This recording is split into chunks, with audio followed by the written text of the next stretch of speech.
പാലക്കാടിന്റെ വികസനത്തിനായിട്ടുള്ള ഒരു വോട്ടാണ് രേഖപ്പെടുത്തിയത്. പാലക്കാട്ടുകാരെ ഇന്നത്തെ വോട്ട് പാലക്കാടിന്റെ വികസനത്തിനുള്ള വോട്ടാണ്. പാലക്കാട്ടുകാർ ഇത്തവണ ചരിത്രപരമായിട്ടുള്ള ഒരു വിധിയെഴുത്താണെന്ന് നടത്തുന്നത്. അത് കേവലം പാലക്കാട് മാത്രമല്ല, കേരള രാഷ്ട്രീയത്തിൽ തന്നെ വലിയൊരു മാറ്റത്തിന് തുടക്കം കുറിക്കുന്ന ഒരു വിധിയെഴുത്ത് എൻഡിഎയുടെ വിജയം വഴി ഇന്ന് പാലക്കാട്ടുകാർ വിധിയെഴുതും. കൃഷ്ണകുമാർ, ഈ പോളിംഗ് നിരക്ക് ഉയരാനുള്ള സാധ്യതയാണോ കാണുന്നത്? എന്താണ് ഇതിന്റെ ഒരു കാരണം? വയനാട്ടിൽ പ്രചരണം കടത്തെങ്കിലും കുറയാനുണ്ടായത്. അല്ല, വയനാട്ടിൽ കുറഞ്ഞത് കോൺഗ്രസിനെതിരായിട്ടുള്ള വികാരം. തെരഞ്ഞെടുക്കപ്പെട്ട് അവിടുത്തെ ജനങ്ങളെ വഞ്ചിച്ചു പോയ ശ്രീ രാഹുൽ ഗാന്ധിക്കെതിരായിട്ടുള്ള ജനങ്ങളുടെ പ്രതിഷേധം അത് വോട്ടിംഗിൽ പ്രതിഫലിച്ചു. പാലക്കാട്ട് ഇത്തവണ പാലക്കാട്ടുകാരെ ഇതുപോലെ പാലക്കാടിനെ വഞ്ചിച്ചു പോയ UDFന്റെ ജനപ്രതിനിധിക്കെതിരായിട്ടുള്ള വികാരം ഇത്തവണ വോട്ടിലൂടെ പ്രതിഫലിപ്പിക്കും. അത് NDAക്ക് അനുകൂലമായിട്ടുള്ള വിധിയെഴുത്തായിരിക്കും. പാലക്കാടിലെ പൊതുരംഗത്ത് കഴിഞ്ഞ 3 പതിറ്റാണ്ടിലധികമായിട്ട് ഇവിടെ പ്രവർത്തിക്കുന്ന, ജനങ്ങളുടെ ഇടയിൽ പ്രവർത്തിക്കുന്ന, ജനങ്ങൾക്കൊപ്പം കോവിഡ് കാലത്തും പ്രളയകാലത്തുമെല്ലാം ഉണ്ടായിരുന്ന എനിക്ക് അനുകൂലമായിട്ട് പാലക്കാട്ടുകാർ വോട്ട് രേഖപ്പെടുത്തുന്നതാണ് ഞാൻ പ്രതീക്ഷിക്കുന്നത്.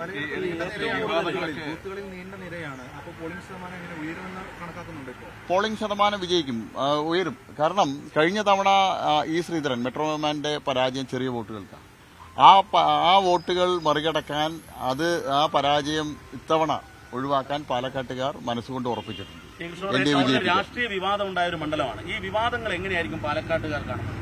പാലക്കാട് ഞാൻ തുടക്കം മുതൽ പറഞ്ഞല്ലോ, വിവാദങ്ങൾക്ക് സ്ഥാനമില്ല. ഞങ്ങളിവിടെ ചർച്ച ചെയ്ത് മുഴുവൻ ഇവിടുത്തെ പാലക്കാട്ടത്തെ ജനങ്ങളുടെ വിഷയങ്ങളാണ്. നെൽകർഷകരുടെ വിഷയം, അതുപോലെ തന്നെ കുടിവെള്ള പ്രശ്നം, മുനമ്പം പോലെയുള്ള വിഷയങ്ങൾ, ജനകീയ വിഷയങ്ങളാണ് ഇവിടെ ഞങ്ങൾ ചർച്ച ചെയ്ത്.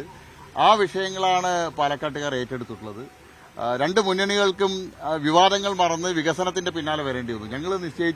ഞങ്ങൾ ചർച്ച ചെയ്ത വിഷയങ്ങൾ അജണ്ടയാക്കി അവർക്കും ഈ തെരഞ്ഞെടുപ്പിൽ മുന്നോട്ട് വരേണ്ടി വന്നു. ഇത്തവണത്തെ വോട്ടും അതിനനുസരിച്ചിട്ടായിരുന്നു. ഞങ്ങൾ 1ാം സ്ഥാനത്തും 2ാം സ്ഥാനത്തിനു വേണ്ടി UDFും LDFും തമ്മിൽ മത്സരിക്കുന്നുണ്ട്. 1ാം സ്ഥാനം വിജയം ഞങ്ങൾ ഉറപ്പിച്ചു കഴിഞ്ഞു. ഞങ്ങൾ ഭൂരിപക്ഷത്തെക്കുറിച്ച് മാത്രമേ ഞങ്ങൾ ഇന്ന് ചിന്തിക്കുന്നുള്ളൂ. 5 അക്ക ഭൂരിപക്ഷത്തിന് ഞങ്ങൾ വിജയിക്കും. അത് 10,000-ൽ കൂടുതൽ വോട്ടിന് ഞങ്ങൾ ഇത്തവണ വിജയിക്കും. ഏറ്റവും ഒടുവിൽ പരസ്യത്തെ ചൊല്ലിയാണ് വിവാദം.